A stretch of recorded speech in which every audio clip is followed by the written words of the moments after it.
Tes, tes, tes. Selamat malam. Apakah suara saya terdengar? Dengar, Bu. Sudah terdengar, Bu. Oh, sebentar. Kok nggak masuk headset saya? Tes, tes. Gimana sekarang? Ya, oke. Baik. Sebentar ya. Saya buka. Saya hapus dulu.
Sebentar.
Oke.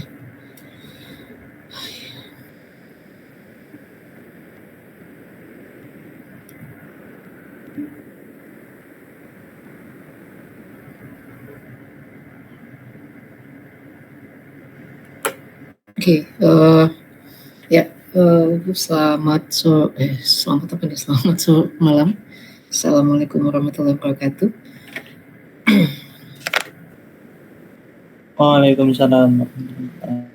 Oke, kita ketemu di semester kedua ya. Semester kedua, sebelumnya saya mengucapkan selamat tahun baru karena ini pertemuan pertama kita di 2024 ya. Semoga kita bisa mengambil hikmah ya dari semua pengalaman yang kita dapatkan di 2023 dan bisa memperbaiki ya, dapat melakukan perbaikan di 2024 ini.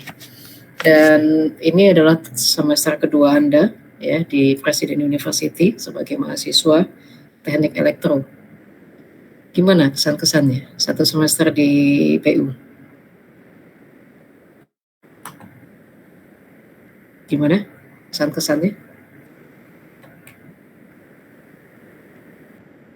Oh, kalang kabut. Kenapa? Oh, antara kerja sama kuliah ya?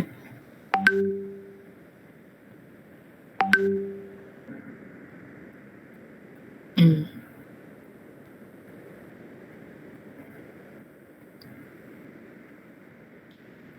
terbatas ya. Sabtu Minggu Anda ada ini ya, masih ada aktivitas di kantor ya?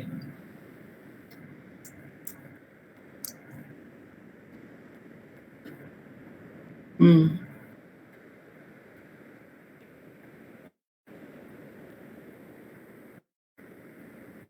Oh, ada kelas offline di kampus. Oh,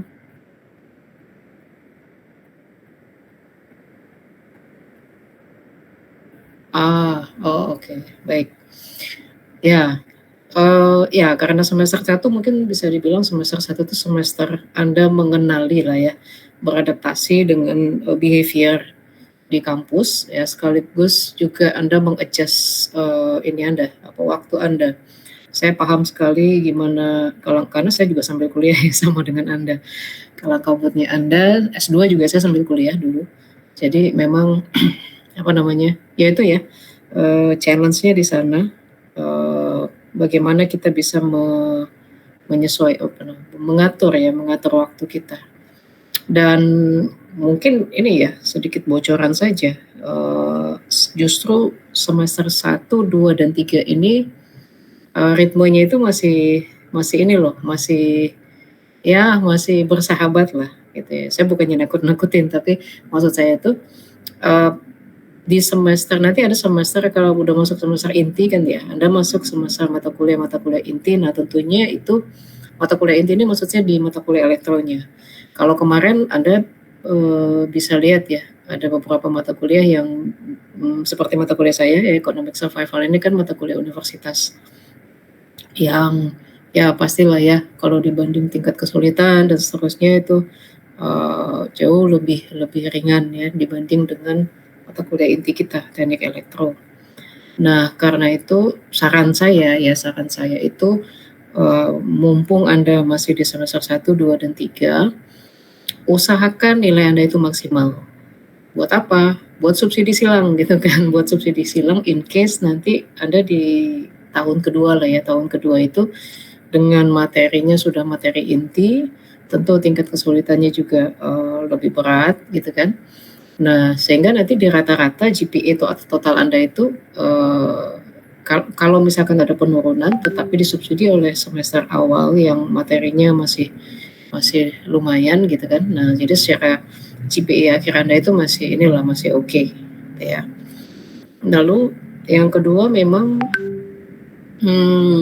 tricky juga untuk yang bekerja ya, tapi memang kalau ini saya bukan asal ngomong ya, karena saya juga pelaku gitu kan. S2 saya kerja, S3 saya juga kerja, S2 saya lebih parah lagi karena dulu saya itu masih, eee, di project management ya, artinya bahwa di project ya, traveling kemana-mana gitu kan. Aduh itu, dan apa namanya, ya lumayan lah ya dan, waktu itu di UI juga nggak ada excuse gini gitu gini gitu gitu. Jadi, ya kalau lewat ya lewat gitu kan, wassalam gitu. Nah, buat kita yang bekerja sambil kuliah ini bukan sambil loh, kuliah dan bekerja. Saya tuh nggak pernah mau bilang kuliah sambil kerja karena nggak ada yang sambilan ya, dua-duanya serius gitu. Nah, untuk kita yang bekerja dan, kuliah ini memang harus ada dalam satu minggu, dalam 7 hari kita tuh ada 1 hari yang memang kita alokasikan waktu lebih besar untuk progres kuliah kita. Nah, di hari itulah harus kita tumpuk tugas, semua diselesaikan gitu. Kalaupun tidak selesai, at least Anda usahakan bahwa, katakanlah 50% dari tugas itu udah selesai dulu. Jadi sisanya nanti dicicil di hari kerja. Itu yang saya lakukan, waktu saya S2 ya. Nah, kalau S3 ini lebih struggling lagi karena S3 tuh beda lagi ya, S3 tuh kan udah bener-bener riset, saya publikasi internasional, nah itu udah, ya ampun-ampunan sih, terus terang saya juga headache juga ya, apalagi sekarang ada tugas tambahan sebagai Kapolri gitu. Tapi poinnya adalah memang, Anda lah yang tahu ya, dalam seminggu itu kira-kira hari apa yang bisa Anda alokasikan. Bukan bukan berarti seharian penuh itu Anda alokasikan untuk belajar, tidak, tapi at least porsinya lebih besar. Nah, di sanalah Anda cicil tuh tugas, tugas sih biasanya karena yang sangat menyita waktu itu kan tugas. Tapi kalau kuliah nggak ada tugas kayak nggak mungkin juga kan. Atau Anda bikin memahami exercise ya, karena kita di elektro itu kan banyak latihan soal ya, mata kuliah yang sifatnya hitungan. Nah, itu yang saya lakukan dulu, jadi curi-curi waktu kira-kira biasanya dulu tuh saya ya kalau nggak Sabtu Minggu gitu kan, apalagi S2 kondisi saya juga sudah berkeluarga, udah punya anak gitu kan. Kalau Sabtu Minggu tuh ya waktunya, kalau hari kerja ya waktunya berkarir, ya Sabtu Minggu waktunya, apalagi perempuan ya, dulu anak saya juga masih bayi gitu. Nah, tapi tetap gimana apapun yang terjadi ya usahakan dialokasikan. Jadi di sanalah kita mencicil tugas, paper, kemudian latihan soal itu penting ya, kayak ada kan masih ada fisika, matematika. Nah, coba latihan soalnya di satu hari itu. Sehingga kalaupun di hari-hari kerja itu Anda mencicil, cicilannya itu tuh ya tinggal finishingnya lah. Itu ya. Itu lumayan ketimbang kita mengerjakan apalagi tugasnya programming gitu-gitu tuh kan butuh tenang ya. Kalau Anda mengandalkan di sela-sela kerja, wah itu agak berat memang. Apalagi mungkin kalau yang di manufacturing kadang mungkin tidak boleh bawa apa komputer atau apa ke ruangan. Nah itu kan ya mau nggak mau pada saat Anda bekerja ya sudah bekerja gitu, nggak bisa disambi. Kalau saya dulu masih mending, masih lumayan bisa disambi, masih di site meeting sama customer tuh curi-curi bikin tugas sebenarnya gitu ya. Jadi pesan saya itu ya, atur waktu baik-baik yang pertama, lalu yang kedua itu usahakan di 3 semester awal ini Anda mengoptimalkan nilai. Sehingga nanti di tahun kedua, saat materinya sudah berat, Anda sudah punya tabungan gitu ya. Lalu di yang ketiga, pesan ketiga saya yaitu, usahakan dalam seminggu itu ada 1 hari aja yang waktunya lebih di mana Anda bisa fokus untuk mencicil apapun itu ya. Entah latihan soal, programming atau, tugas ya, terutama tugas ya. Gitu ya. Oke itu. Nah, ada yang mau curhat? Ada yang mau sharing mungkin? Silakan. Sebelum saya lanjut ke materi nih. Ada nggak? Nggak ada ya? Boleh Bu. Siapa? Boleh. Oh ya, Taftan, silakan. Taftan. Ini terkait perkuliahan ya. Jadi sebenarnya ini Bu. Jadi kan kalau saya kemarin itu yang terlalu untuk beberapa mata kuliah yang praktik kan nggak terkonvert ya. Gimana? Cuma memang untuk beberapa mata kuliah praktikum kan ada yang memang tidak terkonvert ya. Terkonvert. Oh ini maksudnya konversi ya? Mata kuliah Anda di D3 yang praktek tidak terkonversi ke sini. Oh ya, oke. Iya. Jadi kayak programming ada beberapa yang agak saya sayangkan sih, tapi ya oh gitu. Ulang lagi nih gitu ternyata. Oke. Ya, pertanyaannya apa? Oh ini bukan pertanyaan ya, tapi kebijakan. Oh oke. Ya. Kan curhat. Ya, baik. Ya, Taftan. Jadi gini ya, konversi itu memang ya itu dia ya. Di D3 itu kan banyak praktek memang. Nah, di kita walaupun namanya sama ya, mungkin Anda bisa melihat ya nama mata kuliah itu programming gitu. Nah, tetapi pertama pembedanya itu adalah SKS-nya. Saya ya karena saya baru belum setahun ya jadi Kapolri, tapi saya jadi belakangan ini konversi juga gitu. Kalau Taftan kan masih dikonversi sama Pak Tom ya waktu itu. Nah sebenarnya sama aja sih. Jadi saya melihat memang pertama itu pertimbangannya itu tidak dikonversi itu karena pertama SKS-nya lebih sedikit. Ya di D3 itu 2 SKS saya lihat kan. Nah sementara kita di sini tuntutannya 3 SKS.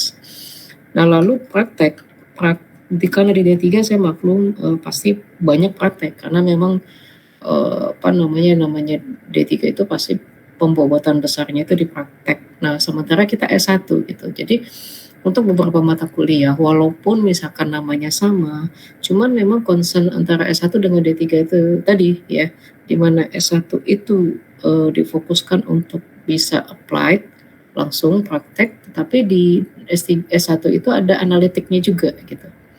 Nah, hal-hal seperti itulah yang menjadi pertimbangan. Memang saya juga paham karena saya juga belakangan ini kemarin tuh ada berapa tuh yang konversi, akhirnya tidak dikonversi gitu ya.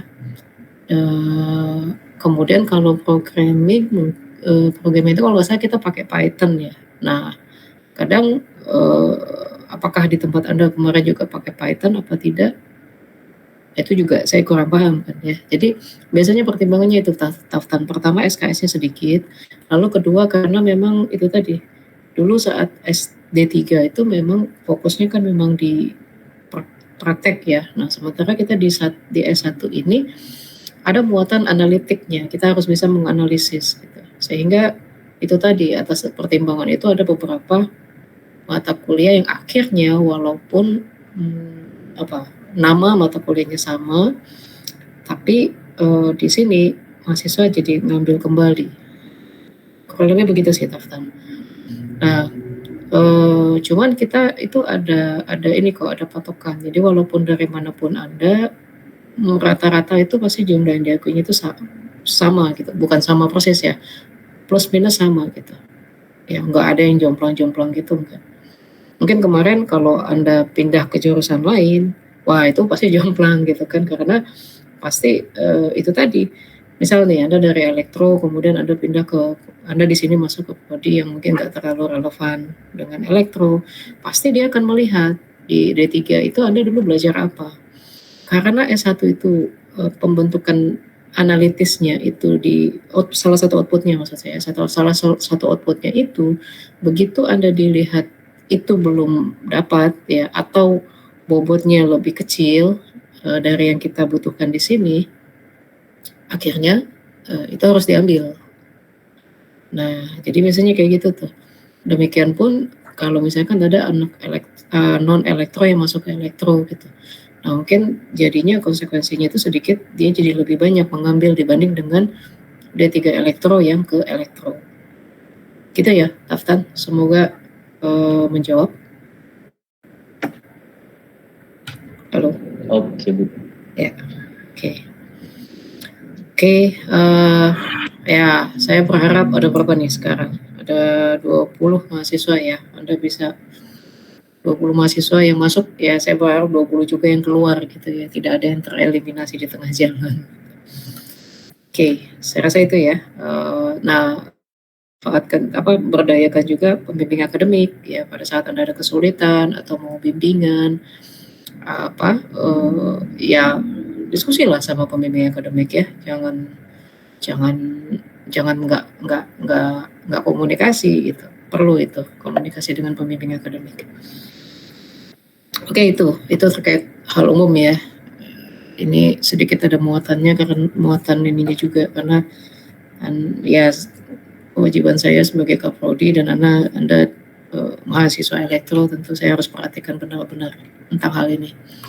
Nah, sekarang kita masuk ke mata kuliah kita ya, Economic Survival. Sebentar. Oh ya, ya nilainya belum. Nilainya saya sedang rekap ya, terus terang sudah nilai aslinya sebenarnya sudah keluar, tapi belum saya upload ke Puis karena kalau asli itu nilainya itu ya gitulah gitu. Nah biasanya nanti saya rekap, ada sedikit-sedikit yang kurang-kurang sedikit saya naik-naikin gitu, baru nanti ketemu aslinya. Deadline-nya itu tanggal 16 ya, tapi tentu saya usahakan sebelum tanggal 16 itu sudah submit ya. Sebentar. Iya, tanggal 16 kan ya, Anda bisa lihat di Puis ya. Deadline-nya tanggal 16 ya. Ini tanggal berapa nih? Tanggal 10 ya. Duh, mana nih? Dokumen saya hilang.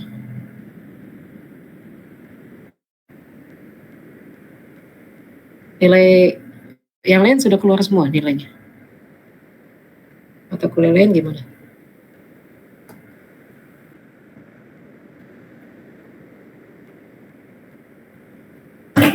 Oh, fisika ya. Saya juga ngajar fisika belum keluar.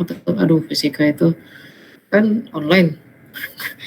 Terus mahasiswanya finalnya itu ada yang potong. Jadi saya ngeliat itu gini ngoreksinya pegel. Hitungan kan harus dicek satu-satu kan ya. Saya juga sampai sekarang fisika belum ini nih yang finalnya. Kok ini sih? Oke, saya mulai dari silabus dulu ya. Nah,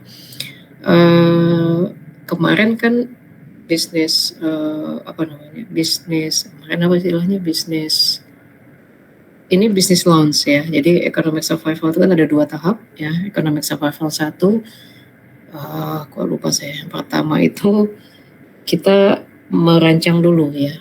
Nah, semester ini kita launch. Jadi artinya apa yang Anda siapkan kemarin itu mulai kita eksekusi. Nah, hal terpenting dari economic survival 2 ini, materi bisa dikatakan tidak ada. Kalaupun ada itu yang lama, saya coba repeat lagi, saya coba ulang lagi. Karena kita fokus kepada eksekusinya. Jadi hal yang harus Anda highlight adalah Anda berprogres dengan kelompok Anda. Nah, kalau Anda lihat di BUIS, sekarang itu waktunya itu berbeda ya. Aduh, sebentar, ini di jam 8 lewat lagi. Bentar. Waktunya itu ada 2 yang berbeda ya. Jadi di BUIS itu kalau Anda lihat sekarang waktu kita tuh hanya 2 jam ya. 2 jam, jadi sebelumnya kan 2 jam 30 menit ya. Kalau sekarang itu Anda bisa lihat itu kan kita 2 jam ya. Nah, dalam 2 jam ini tentunya waktunya tidak cukup untuk kalau Anda mengelaborate keseluruhan. Nah, di economic survival 2 ini, 2 jam ini kita akan selang-seling seperti biasa ya. Anda melaporkan progres Anda, kemudian mungkin ada beberapa sesi di mana Anda presentasi gitu ya. Lalu selama economic survival 2 ini akan ada beberapa kuliah tamu ya. Di mana kuliah tamu itu topik-topiknya itu dikorelasikan dengan bagaimana mengeksekusi proyek Anda gitu ya. Berkaitan lah dengan bagaimana eksekusi proyek. Oh, belum maghrib ya, tolong ingetin saya, ini jamnya jam ini sih. Bingung saya kalau jam kuliah di tengah maghrib. Belum maghrib ya? Udah ngaji nih. Nah, sehingga di semester ini itu fokus Anda lebih pada bagaimana Anda menyelesaikan proyek Anda bersama tim Anda. Sehingga di kelas itu kita lebih kepada pertama Anda melaporkan progres, lalu kedua Anda ya menyampaikan jika ada permasalahan, kendala dan seterusnya. Nah, itu nanti kita diskusikan ya. Nah, permasalahan kendala itu tentunya juga karena Anda presentasikan, bisa jadi permasalahan itu dapat masukan dari saya ya, atau bisa juga dari teman-teman kelompok lain gitu ya. Nah, itu yang perlu dipertimbangkan. Nah, karena waktunya itu berkurang ya, lumayan dua setengah jam. Nanti di presentasi saya berharap Anda bisa maintain sebaik mungkin gitu ya. Saya akan selalu sampaikan, misal nih minggu depan Anda presentasi poin-poin apa saja yang perlu Anda siapkan. Gitu. Jadi tujuannya supaya itu tadi, karena waktunya sekarang sudah ada penyesuaian, gitu. Tidak seperti kemarin. Nah, sebenarnya di sisa waktu yang setengah jam itu tuh lebih kepada memberikan Anda waktu berkolaborasi lagi dengan tim Anda. Tapi ini 2 jam ini bukan cuma mata kuliah ini aja ya. Semua mata kuliah Anda bisa lihat di mata kuliah Anda yang lain sama kan, waktunya ada tidak sama seperti semester lalu. Itu yang pertama. Lalu yang kedua, di sini ada 2 mahasiswa baru ya. Ada Freddy sama Monica. Itu ya. Freddy ada nggak? Freddy ada ya? Ada Bu, ada. Ya. Monica ada? Monica. Saya Bu. Ya, oke. Nah, selamat datang ya Freddy sama Monica. Sudah kenal semua kan? Anda sudah ketemu di mata kuliah yang lain? Udah ya? Sudah Bu. Oke, berarti sudah kenalan ya? Ya, saya harap sudah kenalan. Monica baru ini yang pertama atau sebelumnya udah ada join di kelas yang lain? Saya baru masuk. Baru masuk ya? Bukan ini Bu, Ibu. Oh, enggak, maksudnya baru masuk hari ini ya? Di mata kuliah Ibu. Oh, baru mata masuk kuliah. hari ini. Oh, baru masuk hari ini. Iya. Oke. Ya, nanti silakan kenalan dengan teman-teman.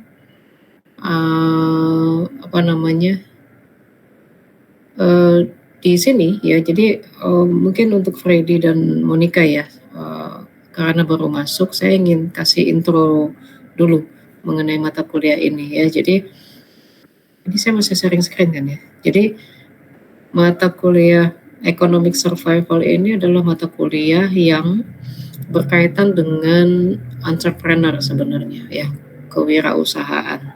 Tetapi kewirausahaannya itu dikaitkan dengan skills kita, dengan background kita. Nah, karena kita dari teknik elektro, maka entrepreneur atau kewirausahaan. Jadi di mata kuliah ini mahasiswa diajarkan untuk bisa membuat sebuah bisnis, startup bisnis yang dikorelasikan dengan backgroundnya, gitu ya.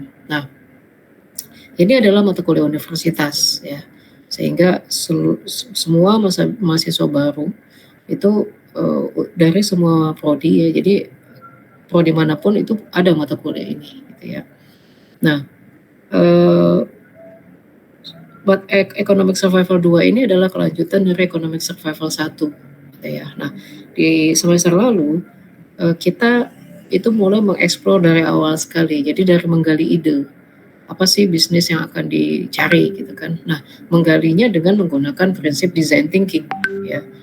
Mungkin kalau udah pernah dengar design thinking itu bagaimana kita mencari sesuatu yang bervalue ya, bernilai jual dari aktivitas empathize. Empathize itu memahami kesulitan orang. Nah, supaya apa yang kita buat itu adalah apa yang benar-benar dibutuhkan orang gitu. Jadi berawal dari orang punya masalah apa, nah kita mencoba menyelesaikan masalah gitu. Jadi itu bedanya. Kalau kita membuat sesuatu dulu baru kita tawarkan ke orang, itu belum tentu orang butuhkan kan. Nah, dengan design thinking kita dari perspektif customer, kita pelajari customer itu butuhnya apa sih gitu. Di luar itu tuh apa sih permasalahan yang jadi permasalahan orang. Nah, dari sana kita coba tarik, lalu kita coba ideate, mengumpulkan ide, kira-kira apa solusi yang tepat untuk masalah itu. Nah, setelah kita dapatkan idenya untuk penyelesaian masalah, nah ide itu kita realisasikan dalam bentuk produk, gitu ya. Kurang lebih seperti itu design thinking. Nah, kalau mungkin karena semester kemarin belum join, materinya bisa diminta ke teman-teman ya kalau ingin memahami langsung design thinking, karena ini tahapan ini tetap kita gunakan gitu ya. Jadi nanti ada 5 tahapan ya, mulai dari empathize, kemudian saya lupa lagi. Empathize, kemudian divine, ideate ya, kemudian kita testing, kita bikin prototipenya, baru kita tes gitu ya. Nah, 5 tahapan itu adalah 5 tahapan dasar design thinking. Nah, mata kuliah ini itu teamwork ya, jadi kelompok. Nah, karena itu sekarang itu sudah ada 2 kelompok nih, kelompok 1 dan kelompok 2. Nanti tolong dilihat ya, komposisi kelompoknya itu, karena ini ada 2 tambahan mahasiswa baru, ya dibagi 2 saja ya, 1 masuk ke kelompok 1, 1 masuk ke kelompok 2 gitu ya, biar balance ya penambahan studentsnya. Ya, siapa? Freddy? Ada mau ditanyakan? Iya Bu, kebetulan tadi saya sudah di-invite sama Mas Arya Bima Ukoro ya untuk join di kelompok 2 ya Mas Bima ya.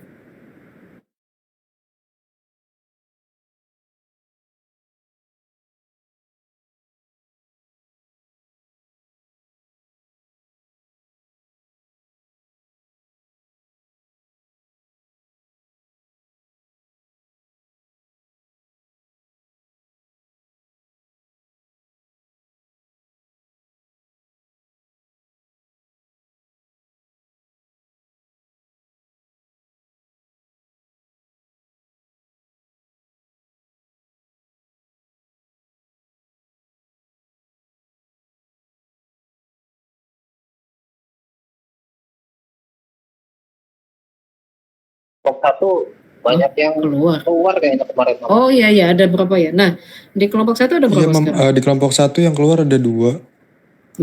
Kelompok 2 sama Kelompok 2 udah 10 orang Bu sekarang Bu. Oke, kelompok 2 10, kelompok 1 itu berapa tuh Renaldi? Sadan sama siapa? Kemarin tuh yang keluar 2, Sadan sama si siapa Mas? Onesimus. Oh, Onesimus. Jadi berarti berapa sekarang sisanya? Sebelumnya berapa? Ntar Mam lagi cek dulu. Oh ya. Kak Bima kelompok 2 itu 10 itu udah sama ini Freddy? Iya Bu, udah sama Mas Freddy Bu. Oh, oke. Nah, berarti mungkin di kelompok 1 tambahin 2 ya. Aditya masuk kelompok 1 ya sama Monica. Biar nggak jomplang gitu. Oke, baik Bu, terima kasih. Ya, oke. Nah, nanti untuk yang baru tune in ya, Freddy, Aditya sama Monica langsung brainstorming aja ya sama masing-masing kelompok ya, produknya apa, concernnya apa dan seterusnya. Karena saya nggak bisa mengulang lagi. Ya, silakan join di sana. Jadi kita sepakat aja ya, kelompok 1. Update informasi itu untuk grup 1 jumlahnya tadi sekitar 8 orang Mam. Oh, 8 orang sebelum ditambahkan. Yang sekarang ada 8 orang. Oke. Tadinya 10 ya. Oh ya. 2 jadi tinggal 8 ya. Tinggal 8 berarti tambah 2 balik 10 lagi kan? Berarti Ya. Balance ya lah ya. Balance ya. Oke, baik. Clear ya. Untuk kelompok silakan Anda koordinasi internal di kelompok Anda. Nah, balik lagi. Jadi begitu ya Freddy. Kalau Aditya sudah tahu ya, cuman pindah kelas saja. Nah, selanjutnya, jadi semester lalu itu masing-masing kelompok itu sudah punya design thinkingnya, sudah punya bisnis canvas modelnya, dan sudah punya bisnis plan. Di hari pertama ini, saya ingin memberikan Anda waktu diskusi ya. Nanti kita break dulu ya sholat maghrib. Lalu Anda setelah break sholat maghrib, saya kasih waktu sekitar setengah jam cukup lah ya. Untuk jadi gini, kan terakhir ada diskusi itu kan pada saat final ya dengan saya. Nah, dengan bisnis plan yang Anda punya sampai dengan final ya, karena kan di final itu kan waktu itu saya kasih feedback tuh. Nah, apakah ada update gitu? Ada yang harus apakah ada yang akan Anda perbaharui, ataukah skopnya mungkin Anda pertajam, Anda spesifikkan, ada fitur yang Anda akan tambah. Nah, itu nanti tolong didiskusikan ya. Nah, udah azan ya. Tolong didiskusikan sehingga di awal, jadi kita kayak refresh dulu nih. Ini kan hari pertama kita masuk ke semester 2 ya. Dan ini sebelum Anda eksekusi, coba didiskusikan lebih detail lagi, ditimbang-timbang sebelum nanti kita, karena kelas ini kan bikin alat, Anda kan pasti akan lanjut beli komponen dan seterusnya. Jadi hari pertama ini sama dengan kelas-kelas saya yang lain, Anda brainstorming kembali, pastikan lagi apakah itu sudah final. Nah, ini tidak berarti bahwa Anda harus mengubah ya. Kalau misalnya nggak ada perubahan, kalau menurut Anda yang Anda presentasikan saat final itu sudah fix, memang itu yang akan Anda buat, ya nggak apa-apa. Anda tinggal sampaikan aja kita sudah fix nih, Bu Mia gitu. Nah, tinggal nanti Anda akan breakdown tuh. Sebenarnya kan sudah ada tuh ya di final itu, kemarin juga sampai ke komponen juga kan, sampai ke pembiayaan, nah itu direview lagi. Itu ya. Sampai dengan berapa nih keputusan final Anda untuk initial capital Anda. Kan Anda patungan kan? Nah, itu dimatangkan per hari ini. Minggu depan itu saya berharap Anda sudah mulai eksekusinya itu sudah mulai jalan ya. Anda sudah mulai order komponen, Anda sudah mulai buat desainnya dan seterusnya ya, yang awal-awal. Nah, seperti yang saya sampaikan bahwa ini kelihatan nggak papan tulis saya? Ya, ada yang nanya. Udah azan semua ya? Ya udah, kita break dulu aja kali ya.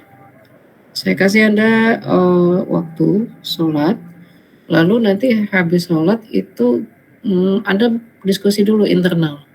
ya, sehingga nanti kita, saya belum familiar dengan jamnya nih, sebentar ya.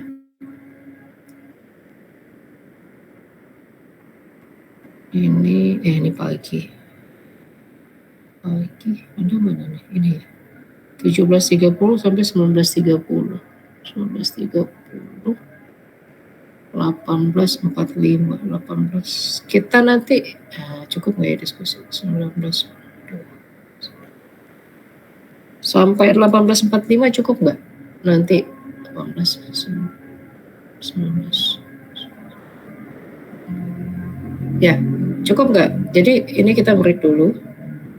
Kemudian Anda diskusi sampai 18.45 untuk nge-review aja sih. Atau sampai jam 18.50. Cukupkah?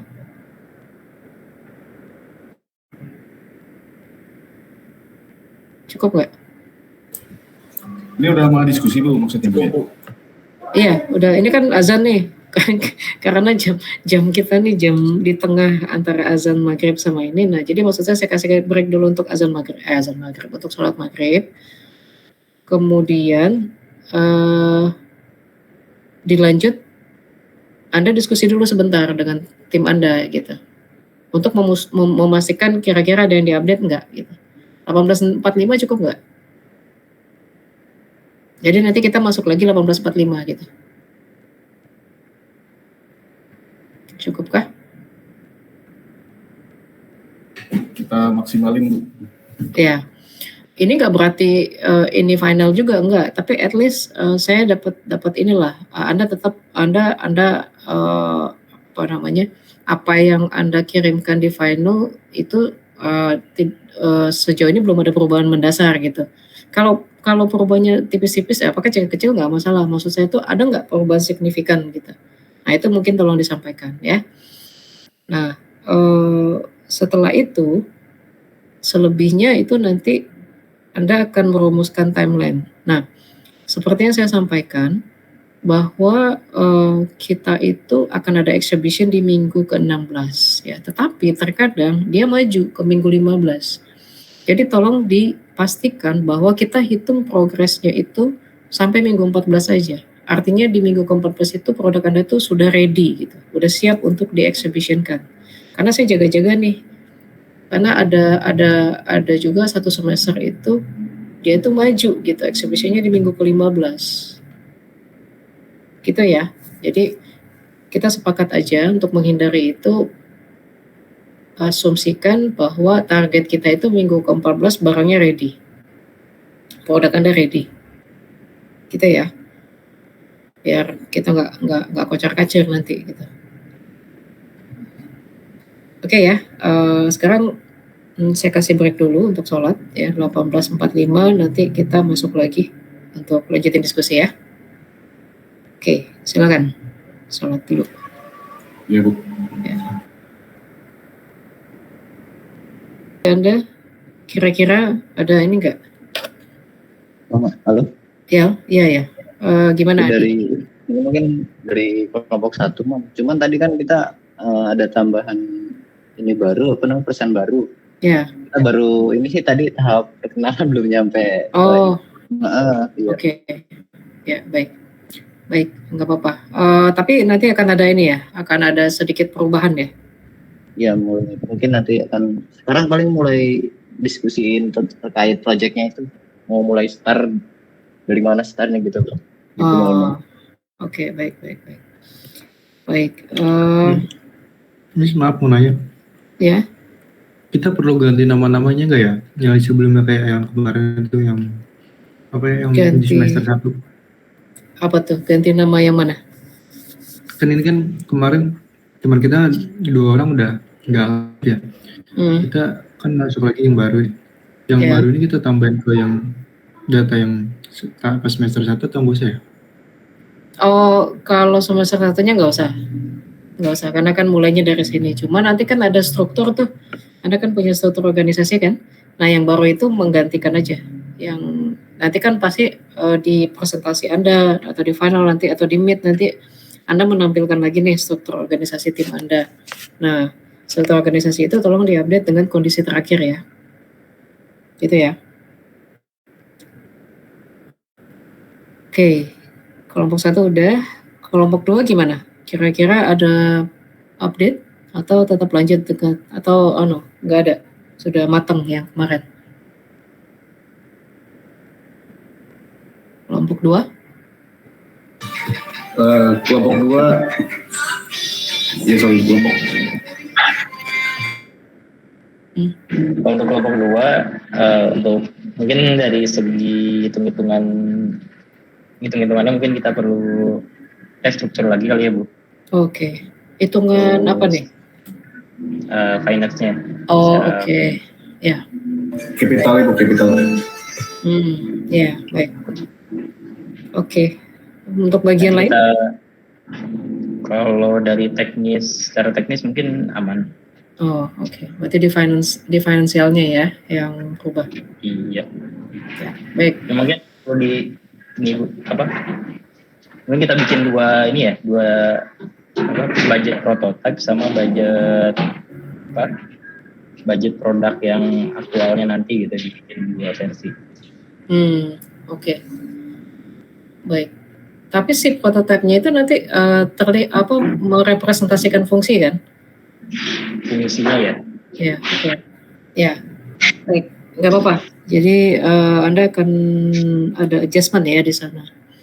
Oke, baik. Nggak masalah ya. Maksud saya itu saya perlu mengetahui di awal. Jadi nanti biar saya tahu gitu. Karena kan nanti kadang tuh suka misalnya gini. Saya tetap kan terakhir saya minta dokumentasi terakhir Anda ya saat final. Nah, saya pegang itu gitu. Nah, ternyata masuk ke semester 2, mahasiswa itu tuh ternyata sudah sepakat dengan timnya itu ada sedikit adjustment gitu. Terus tiba-tiba di tengah jalan diskusi kok kayaknya nggak nyambung antara referensi saya dengan yang dibahas di kelas gitu. Nah, barulah di tengah saya tahu bahwa oh ya mem kemarin ini kita ya udah gitu. Jadi ini biar kita satu kacamata aja gitu ya, biar nggak beda-beda.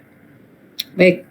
Nah, ini karena berhubung minggu pertama ya. Cepet banget waktunya udah jam 7. Saya berikan materi ya. Ini materi penting. Jadi ini sebenarnya kalau di materi Economic Survival 2 itu sebenarnya nggak ada pembahasan ini gitu. Tapi ini ada di materi dulu sebelumnya. Nah, buat saya pribadi, saya merasa perlu menyampaikan ini ke Anda. Karena ini penting sekali ya. Ini udah kelihatan belum slide saya? Udah kelihatan kah? Sudah. Udah ya. Oke, sebentar ini saya masuk pakai ini dulu biar kelihatan. Belum full, Mam. Oh ya, bentar.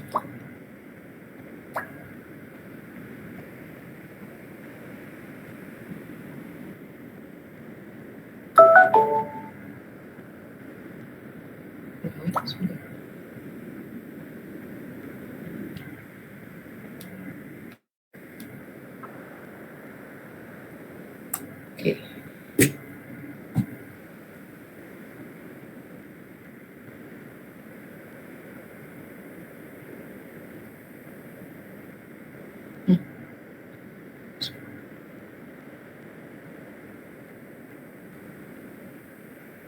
Join.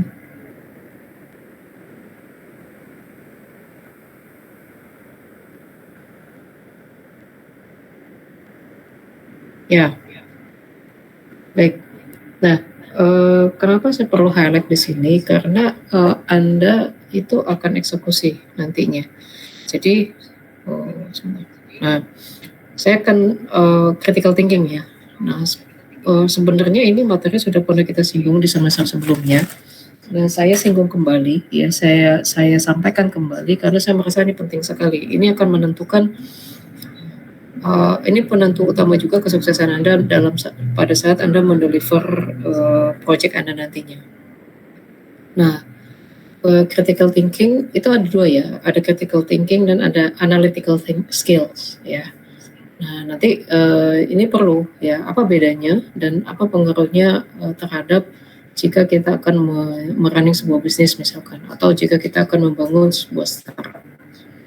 Nah, Anda tentu sudah familiar ya dengan problem solving gitu ya. Pasti di perusahaan Anda pun, di pekerjaan Anda saat ini pasti ada aja masalah dan harus yang menuntut Anda untuk punya solusi untuk penyelesaiannya. Nah, secara tidak sadar itu sebenarnya Anda sudah melakukan aktivitas yang kita sebut dengan problem solving gitu ya. Nah, problem solving ya, kemampuan kita menyelesaikan masalah atau problem solving itu dipengaruhi oleh dua kondisi ya. Pertama, kemampuan critical thinking kita dan kemampuan analytical skills kita gitu ya. Jadi seberapa mampu kita berpikir kritis dan seberapa mampu kemampuan analitis kita gitu. Jadi artinya apa? Artinya untuk menyelesaikan sebuah masalah, kalau kita bagus di critical thinkingnya aja, berpikir kritis, tapi kita tapi tidak diimbangi oleh analytical skills, ya belum maksimal juga, belum bisa juga menghasilkan sebuah solusi atau belum bisa memecahkan sebuah masalah. Tetapi pola pikir kritis yang diikuti dengan kemampuan menganalitis yang baik, analytical thinking yang baik atau analytical skill yang baik, itu membantu kita untuk menyelesaikan sebuah permasalahan, problem solving. Ya. Nah, ini ada data ya, 90% dari startup itu fail. Ya, kalau Anda mungkin Adi waktu itu ikut yang yang acara di Electro Day ya, yang disampaikan oleh Pak Henry Telkom. Ya. Tentang Yoti. Ya, betul. Nah, itu kan beliau juga menyampaikan bahwa 90% startup itu fail. Nah, lalu pertanyaannya, apa yang menyebabkan startup itu fail? Ya. Ya, karena itu yang namanya kita membangun sesuatu ya pasti aja ada ups and down-nya, ada masalah, ada di tengah jalan kita dihadapkan dengan sebuah masalah.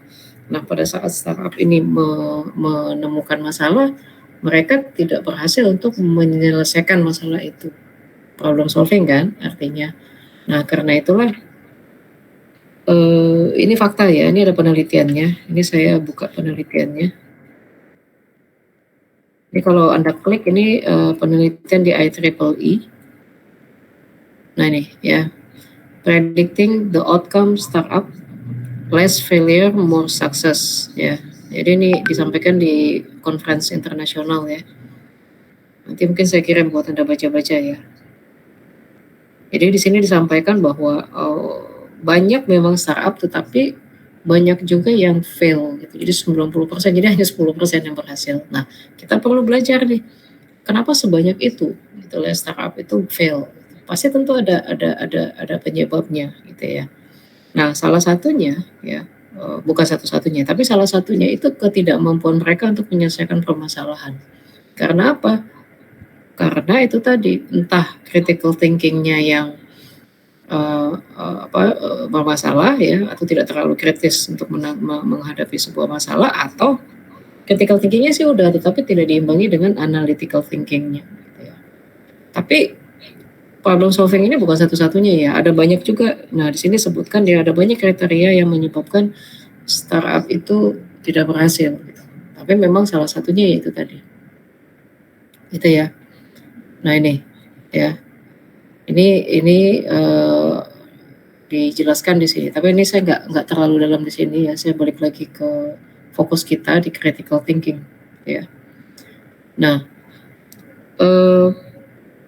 dalam hal startup ya, critical thinking dan analytical thinking ini, yang dua ini ya, itu sangat membantu sekali ya perusahaan ya dalam menghadapi kendala-kendala atau tantangan yang cukup kompleks gitu ya.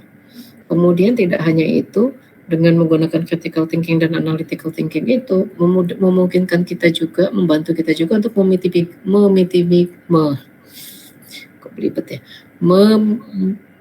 memitigasi resiko ya, dan memanfaatkan opportunity ya. Jadi kalau di SWOT itu ya, Anda ya kita bolak-balik ya ngomongin SWOT itu kan. SWOT itu strength, weakness, opportunity and threat ya, ini T. Nah ini kan internal nih, ini internal, yang dua ini eksternal. Ya, nah artinya apa? Artinya kalau kita berpikir memiliki kemampuan berpikiran kritis dan mampu kemampuan analitikal kita bagus, ya, maka sebuah startup itu tuh tidak hanya bisa memanfaatkan semua kemampuan internalnya dia, tetapi eksternalnya bisa dia maintain juga. Dia bisa mengambil opportunity sebesar-besarnya, di saat yang bersama dia bisa menghindari resiko. Threat itu kan ancaman, ancaman berarti resiko buat dia. Nah dia bisa mitigasi tuh si resikonya, ya, sehingga walaupun ada ancaman, tapi dia sudah tahu gimana harus menghadapi itu, gitu ya. Nah, ini saya lupa ya referensinya di buku di artikel atau di buku mana. Di sini tuh ada role critical thinking dan analytical thinking. Ya, jadi ini disebut dengan logic tree, ya, pohon logika gitu ya. Jadi kalau kita memiliki sebuah permasalahan kompleks, ya, maka intinya adalah kita tuh memecah-mecah menjadi bagian-bagian yang lebih sederhana. Misal nih ada problem, ya, ada sebuah problem besar gitu. Nah, kalau kita berpikiran kritis, kita tuh nggak langsung melihat problem itu langsung besar gitu. Kita harus pentilin dulu nih gitu. Entah Anda pecah berdasarkan urgensinya mungkin, atau Anda pecah berdasarkan prioritinya, misalkan, ya tergantung masalahnya ya. Sehingga si permasalahan yang kompleks ini nanti menjadi komponen-komponen pecahan komponen-komponen gitu. Misal kayak gini nih, ini masalah utamanya ya, yang warna warna pink ini. Kemudian kita pecah nih, katakanlah menjadi 2 bagian. Pertama komponen A, lalu komponen B gitu. Nah, per masing-masing komponen nanti kita pecah lagi, ya. Ini B kan, ini menjadi B1. Ini saya ambil contoh. Ini bukan berarti ini nggak ada pecahannya juga ya. Ini bisa juga ada pecahannya juga gitu. Cuman kita fokus per satu dulu aja. Nah, si komponen B ini kita pecah lagi. Kira-kira dia bisa dibikin kecil lagi tidak? Ya, jadi B1, B2. Lalu yang sudah kecil itu kita pecah lagi, ya. Kita pecah lagi gitu. Sehingga problem yang awalnya terlihat besar, ya, itu walaupun jadi banyak tapi jadinya itu kecilan, pecahan kecil-kecil gitu, ya. Nah, jadi logic tree itu takes a complex problem, kemudian memecahnya menjadi bagian yang kecil-kecil tapi secara sistematis dipecahnya. Nah, artinya apa? Dipecah secara sistematis. Kita memecahnya itu tuh harus jeli gitu kan. Harus Anda mecahnya berdasarkan apa nih? Mungkin si problem ini Anda pecah berdasarkan urgensi seperti yang saya sampaikan tadi ya, atau berdasarkan priority misalkan ya. Nah, jadi setelah kita pecah-pecah secara sistematik menjadi bagian yang lebih kecil, sehingga setelah dikecil tuh akan lebih mudah, jauh lebih mudah kita manage. Ya. Nah, kalau udah kecil-kecil gini kan kita bisa melihat kalau kita pecah berdasarkan priority gitu, mana priority yang paling tinggi, katakanlah ini. Nah, kita mungkin akan solve ini dulu. Ya, jadi setelah kita pecah-pecah, bagian-bagian kecil ini bisa kita entah kita dahulukan ya, atau justru kita distribusikan. Misal kalau misalkan kita pecahnya berdasarkan klasifikasi, misalkan berdasarkan expertise, misalnya ini masalah terkait dengan teknis nih gitu, berdasarkan masalah programming nih. Nah, ada pecah lagi programmingnya apa, misalkan back end atau front end contoh aja ya. Nah, dengan memecah kecil-kecil itu maka kita akan mudah mungkin mendistribusikan untuk hal-hal yang terkait dengan front end ya, ada mungkin kasih ke expertise-nya siapa engineer front end yang memang punya capability dalam hal ini, unggul lah di front end gitu ya. Nah, dengan demikian kita jadi mudah gitu. Jadi segala sesuatu yang kompleks itu pada akhirnya akan menjadi jauh lebih sederhana dan lebih mudah kita manage. Nah, hal ini bisa kita lakukan kalau kita punya dasar critical thinking, berpikir kritis, gitu ya. Nah, ini logikanya aja ya, ini konsep dasarnya. Gitu. Jadi ada problem besar, Anda Anda ini dulu, Anda pecah-pecah dulu. Jadi nanti misal nih pada saat Anda eksekusi, Anda execute project Anda. Terus misalnya apa? Masalahnya itu tuh delay gitu kan, nggak selesai juga. Nah, Anda pecah dua dulu misalkan. Mana ya? Sini misalkan. Ini problem Anda. Masalahnya apa dulu nih? Delay kan? Ada delay. Nah, Anda pecah dulu. Apa penyebabnya? Teknis kah atau non teknis? Misalnya teknis, Anda pecah. Non teknis. Nah, tentu si masalah teknis ini kan ada macam-macam. Apakah terkait dengan perangkat, ya, atau hardware maksud saya, atau terkait dengan software ini atau hardware atau software gitu.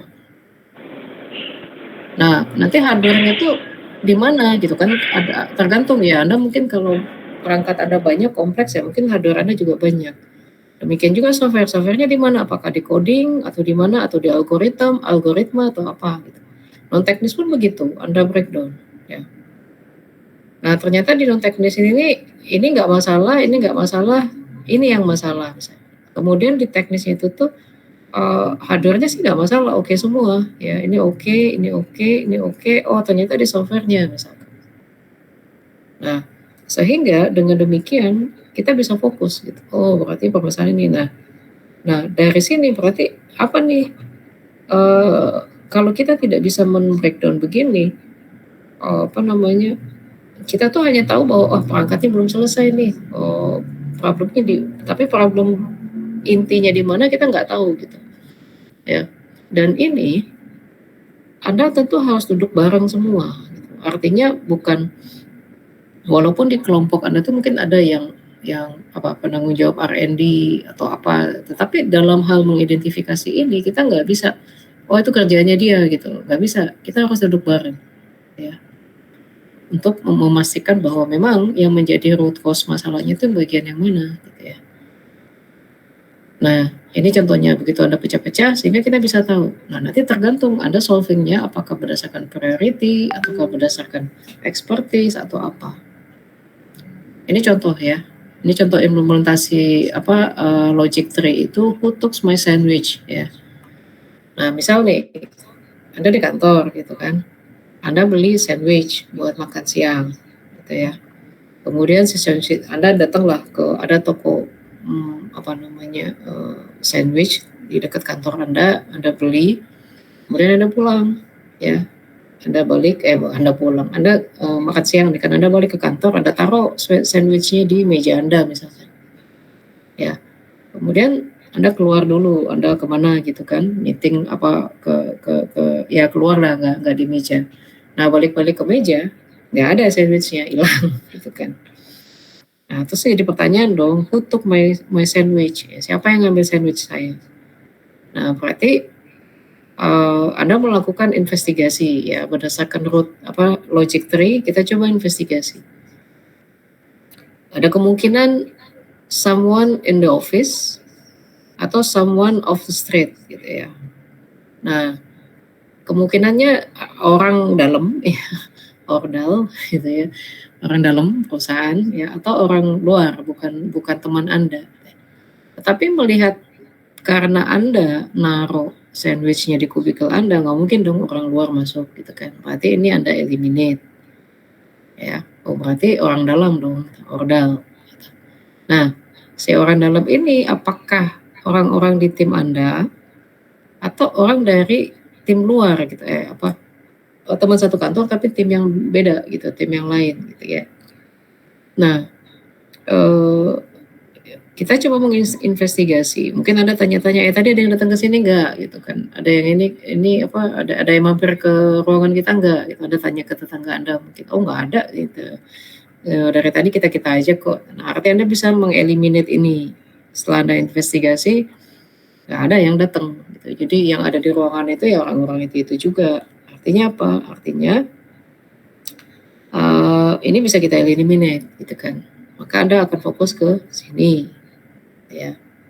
Nah, kemungkinan berarti orang di tim saya nih gitu. Apakah yang ngambil itu orang di tim saya yang delicious lunch envy, ya, teman yang merasa melihat makan siang Anda jauh lebih enak dari menu makan siangnya dia, ya, sehingga dia berselera untuk mengambil sandwich Anda, ataukah orang yang ngambil memang ya teman Anda yang ngambil tapi by mistakes gitu, nggak sengaja gitu kan. Kemungkinannya nanti itu ya, orang yang memang ngiler gitu kan ngelihat sandwich di atas meja, atau orang yang mungkin ngambil itu tuh by mistake gitu, nggak sengaja. Nah, tinggal kita investigasi gitu kan. Ya Anda coba cek-cek ya, Anda nanya-nanya segala macam. Nah, ternyata dari hasil itu diketahui bahwa ada teman Anda lain ya, si B, ternyata dia itu beli sandwich yang sama karena toko sandwichnya itu kan dekat kantor Anda. Nah, sandwich itu kan ya kalau kita ke fast food ya kemasannya kan ya mirip-mirip aja gitu kan. Nah, si teman Anda itu tuh beli sandwich yang sama, tetapi dia itu ternyata setelah beli itu dia taruh di kulkas gitu. Ya. Balik-balik mungkin dia nggak ingat itu yang diambil di meja Anda gitu. Ya, setelah ada tanya-tanya ketemulah si B ini, iya, saya juga beli sandwich itu gitu. Terus pada saat Anda mencoba mencari-cari itu, ada cari-cari di tempat lain, Anda temukan sandwich lain di kulkas gitu kan. Nah, dari situ Anda investigasi lagi, ini siapa nih yang punya sandwich di kulkas? Barulah teman Anda tuh loh, baru dia ingat, oh iya saya naruh kulkas, berarti yang saya makan tadi sandwichnya apa dong gitu kan. Artinya apa? Artinya critical thinking itu adalah dari kondisi di mana yang kabur gitu kan ya, yang nggak jelas kayak gini kan. Awalnya kan pertanyaannya general banget ya, siapa nih yang ngambil sandwich saya gitu. Lalu kita mulai membreakdown menjadi bagian yang kecil-kecil dengan mempertimbangkan kemungkinan segala kemungkinan yang mungkin aja terjadi yang bisa menyebabkan permasalahan itu. Kurang lebih seperti itu ya. Nah, setelah Anda pecah menjadi bagian-bagian kecil, lalu kita analisis. Mungkin nggak kalau di bagian yang kecil ini apa saja yang mungkin, apa saja yang tidak. Bagian ini apa saja mungkin, apa saja yang tidak. Artinya setelah kita kritis ya, kita mengkritisi permasalahan itu, kemudian kita analisis. Makanya critical dan analytical thinking itu tadi kan critical thinking plus analytical thinking itu sama dengan problem solving ya. Artinya apa? Critical thinking ini kan dibutuhkan untuk menyederhanakan ya. Anda mampu membagi menjadi bagian-bagian kecil, maka akan mudah buat Anda. Tapi pada saat Anda telah membagi-bagi menjadi bagian kecil, tapi dalam hal analisisnya kita salah, ya mungkin problemnya nggak solve juga. Gitu. Jadi dalam menyelesaikan permasalahan, apapun nanti masalahnya di tempat Anda ya, coba sederhanakan dulu masalahnya, lalu analisis masing-masing bagian-bagian kecil. Nah, pesan moralnya itu sih sebenarnya ya dari sepanjang ini. Jadi apapun nanti temuan Anda, ini saya ngomong di depan nih karena mata kuliah ini tuh sudah saya mendeliver mata kuliah ini tiap tahun ya. Permasalahannya itu tuh paling nggak pada saat di semester 2-nya, permasalahannya itu tuh paling cuma seputaran soliditas tim ya, teamwork maksud saya. Masalahnya tuh muncul tuh ada beberapa teman itu yang free rider aja gitu, nggak peduli, cuman misalkan dari 10 tim member yang kerja cuma 5 misalkan. Nah, masalah itu seputaran itu sama ini problem solving ya. Ada masalah cuman mungkin itu tadi ya, critical thinkingnya dapat, tapi pas di analytical thinkingnya mungkin kurang pas gitu, sehingga problemnya terpecahkan tapi mungkin tidak semuanya itu ya. Nah, jadi intinya nanti pesan saya dari depan nih, dari awal nih, pada saat Anda menemukan permasalahan, sederhanakan dulu masalahnya, simplifikasi maksud saya ya, bukan menggampangkan loh, beda itu. Simplifikasi itu kita menguraikan menjadi bagian-bagian kecil supaya bisa kita manage, lalu analisis satu-satunya per masing-masingnya, sehingga Anda tahu subbab ini penyelesaiannya seperti apa, subbab ini penyelesaiannya seperti apa, dan seterusnya. Itu ya. 5 menit lagi. Nah, Mam, yes. boleh izin bertanya, Mam? Ini terkait project ya, Mam? Ini masih pertanyaan. Iya, terkait project. Iya. Ini kan kita kan nanti membuat suatu project atau suatu produk kan, misalnya kalau pengerjaan project itu kan baiknya kan maksudnya lebih baik dikerjakan tim.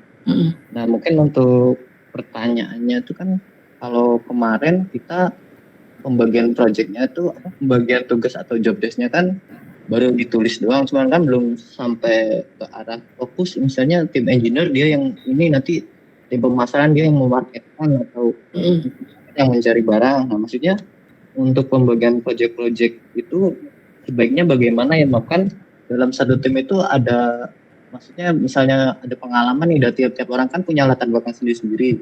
Nah, maksudnya agar kita bisa mengetahui bahwa dia punya latar belakang itu kan biasanya ada latar belakang dari dunia misalnya pemasaran, itu kan biasanya lebih cocok dimasukin ke arah marketing, atau ada latar belakang di bagian engineering atau perakitan, dia kan lebih cocok di bagian kayak merakit-rakit gitu. Itu pembagiannya itu biar nanti supaya di hasilnya bisa maksimal, itu sebaiknya bagaimana ya, Mas? Itu aja mungkin. Oke. Nah, ya ini kan Anda consider waktu ya. Jadi tadi seperti yang saya sampaikan, kita sepakatkan saja minggu ke-14 itu produk Anda ready. Nah, saran saya jangan terlalu saklek dengan yang itu. Jadi gini sih. Ini karena gini ya. Karena kalau di startup yang sebenarnya pasti ada kan. Kalau yang marketing yang kerjaan marketing, R&D ya R&D, engineering ya engineering. Karena kan dia day to day ya, tiap hari begitu. Nah, permasalahannya adalah kalau saat ini kan waktu Anda terbatas. Jadi si orang-orang tadi tetap ada tim Anda di struktur organisasi Anda, tetap Anda buatkan engineering siapa, R&D siapa. Tetapi dalam prakteknya, karena kita hanya punya waktu 14 minggu itu, kita tidak bisa mengelompokkan. Karena gini, kalau Anda cuma 10, pasti mungkin orang engineeringnya cuma 4 misalkan. Ya. Nah, misal nih, kalau di awal itu kan pasti R&D, itu kan R&D dulu. Nah, kalau Anda saklek dengan pekerjaan Anda, si R&D-nya kerja dulu, terus si engineer-nya kan belum kerja, kan belum ada eksekusi misalkan. Nah, terus dia nggak ngapa-ngapain gitu. Sementara waktu kita terbatas, ya. Jadi yang penting itu pengelompokan tadi, ya, assignment tadi seperti yang Ari sampaikan itu di atas kertas nggak apa-apa. Tapi pada saat eksekusinya, real pekerjaan minggu, weekly by weekly Anda, semua itu harus terlibat. Tinggal nanti Anda bedakan saja. Misal nih, minggu ini dari ini apa sih, Rabu ini ke Rabu depan Anda fokus order material misalkan. Nah, berarti untuk order material ini semua terlibat. Tinggal nanti Anda bagi saja siapa mencari komponen ini, mencari, kalau sekadar order aja mungkin gampang ya. Cuman kan permasalahannya itu kan kita gimana caranya untuk mendapatkan dengan barang sejenis tapi mungkin harganya lebih kompetitif gitu. Nah, klik di Tokopedia itu kan ya lumayan juga kan, apalagi kalau ordernya komponennya itu lumayan mahal misalkan. Atau mungkin ada beberapa komponen itu yang agak susah Anda cari. Nah, semua itu bekerja. Jadi artinya mau dia orang marketing, mau dia orang produksi, mau dia orang R&D, semua itu kerja. Ya. Di saat yang bersama itu semua bekerja gitu. Jadi status marketing R&D itu ya status di organisasi Anda, tetapi dalam real eksekusinya semua itu bekerja sama di waktu yang sama dengan jenis pekerjaan yang sama, gitu ya. Karena kita ngejar waktu nih. Nah, tinggal nanti Anda ini aja. Misal fokus hari ini, minggu ini tuh Anda mau order. Nah, untuk kebutuhan order itu apa aja yang perlu disiapkan? Anda list dulu tuh apa yang perlu disiapkan. Nah, sudah dapat listnya yang perlu disiapkan, tinggal Anda bagi. List 1 sampai 3 yang ngerjain si ini, list 4 sampai 5 yang ngerjain si ini, dan ngerjain siapa mengerjakan apapun itu. Misal cari harga barang misalkan, jangan Anda cuma nyuruh ke satu orang. Jangan Anda distribusikan ke satu orang. Satu pekerjaan itu bikin tandem aja 2 gitu. Karena apa? Kalau kita rely on sama satu orang, karena ini pernah kejadian ya, rely on sama satu orang. Jadi ada di kelas saya itu dia rely on pekerjaan ke satu orang. Dilalah ya, kita nggak tahu ya, qadarullah si mahasiswanya kecelakaan gitu dan harus di rumah sakit. Sementara dia mengerjakan pekerjaan yang di depan gitu ya, harus selesai duluan. Nah, karena itu pada saat Anda melis pekerjaan udah nih ya, kemudian Anda distribusikannya itu langsung ke 2 orang. Pekerjaan A itu dikerjakan oleh 2 orang, biar mereka saling tandem. Pekerjaan B 2 orang lagi, biar tandem lagi. C 2 orang lagi, tandem lagi. Kalaupun misalkan si 2 orang ini tuh ngerjain, at least dia punya teman diskusi. Daripada ngerjain sendiri kan kadang lagi mumet, nggak ada teman ngomongnya gitu kan. Gitu ya, Adi ya. Oh iya, Mam, baik. Ya, semoga menjawab ya. Jadi struktur Anda itu ya struktur di organisasi, tapi real pekerjaannya, karena waktu kita ini mengingat waktu kita terbatas ya, Anda tuh bareng kerja. Jadi nggak ada tuh marketing nungguin dulu. Kalau marketing kan berarti kan nunggu barangnya jadi dulu misalkan. Terus selama dia nggak kerja ya kasihan gitu, sayang waktunya, Anda nggak akan bisa ngejar nanti khawatirnya. Itu ya. Iya, Mam, baik, Mam. Ya, oke. Nah, kalau lebih seperti ini ya. Jadi awalnya itu di sini tuh critical thinking ini penting banget. Kemudian problem solving ya. Kenapa problem solving itu menjadi kunci? Ya. Nah, problem solving sebenarnya gini.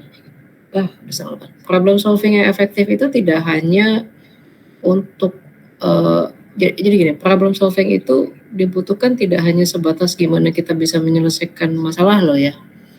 Tapi problem solving di sini dimaksud adalah bagaimana kita bisa menyelesaikan masalah secara efektif dan efisien ya. Karena kadang gini, kalau kita bisa menyelesaikan masalah tapi masalah itu selesai waktunya lama, kan habis waktu juga. Nah, jadi target kita itu adalah gimana kita bisa menyelesaikan masalah secara efektif ya. Jadi ada masalah langsung kita selesaikan, jadi nggak delay pekerjaannya.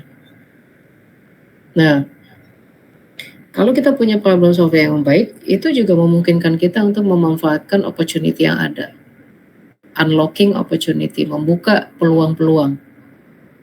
Karena itulah problem solving ini penting banget ya. Sebuah startup itu harus punya kemampuan problem solving yang bagus ya. Karena ini juga lah yang salah satu menentukan dia bisa compete dengan kompetitornya atau tidak. Dan ini juga lah yang nanti cukup menentukan sejauh mana dia bisa berinovasi. Anda setelahnya ada kelas nggak? Ada kelas lagi nggak? Halo? Pak Isan Bumari. Oh ada ya, jam berapa? Controller ya. Jam berapa? Langsung? 7.30. Walah, udah nih berarti. Oke, jadi saya sampai sini dulu ya problem solving ya. Jadi ini masih ada slide-nya tuh nggak banyak, tapi saya tuh nggak mau ini. Slide-nya sih cuman 10 kalau nggak salah, 12. Tapi saya nggak mau ini. Saya mau ngasih contoh biar kebayang gitu. Jadi sisanya ini baru 5 ya. Sisanya minggu depan ya, saya bahas lagi. Nanti ini saya kasih ke grup. Jadi kurang lebih itu ya. Nah, minggu depan belum ada presentasi dulu. Saya masukin materi ini dulu. Tetapi Anda sudah mulai eksekusi ya. Anda sudah mulai cari-cari order barang, komponen, dan seterusnya. Tapi belum ada presentasi dulu. Saya delivery materi dulu ya. Oke? Ada pertanyaan sejauh ini? Oke, kalau nggak ada, cukup sekian. Ini apa? Absennya saya tracking ya, jadi saya ambil dari tracking. Oke, cukup sekian dari saya. Minggu depan ketemu lagi. Sebentar, bener ya?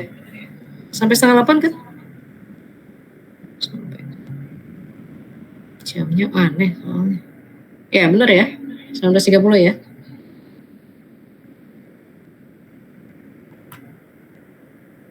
Benar, Mam. Ya, saya khawatir salah, agak aneh soalnya jamnya, jadi saya belum terbiasa. Oke, saya rasa itu ya. Jadi minggu depan belum ada presentasi, tapi kelompoknya sudah clear. Cuman Anda sudah mulai order komponen. Ya, minggu depan saya lanjutkan materinya. Baik, selamat malam. Assalamualaikum warahmatullahi wabarakatuh. Waalaikumsalam. Terima kasih, Mam. Ya. Nah,